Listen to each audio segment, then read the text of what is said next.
حضرت ابو سعید خدری رضی اللہ تعالی عنہ کہتے ہیں کہ نبی کریم صلی اللہ علیہ وسلم نے رمضان المبارک کے پہلے عشرے میں اعتکاف فرمایا اور پھر دوسرے عشرے میں بھی، پھر ترکی خیمے میں سے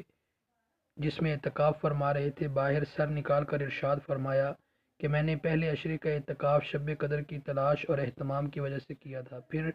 اسی کی وجہ سے دوسرے عشرے میں کیا، پھر مجھے کسی بتلانے والے یعنی فرشتے نے بتلایا کہ وہ رات اخیر عشرے میں ہے، لہذا جو لوگ میرے ساتھ اعتکاف کر رہے ہیں وہ اخیر عشرے کا بھی اعتکاف کریں۔ مجھے یہ رات دکھلا دی گئی تھی پھر بلا دی گئی،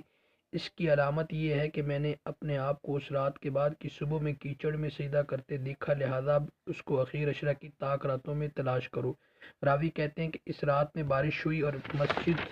چھپر کی تھی، وہ ٹپکی اور میں نے اپنی آنکھوں سے نبی کریم صلی اللہ علیہ وسلم کی پیشانی مبارک پر کیچڑ کا اثر 21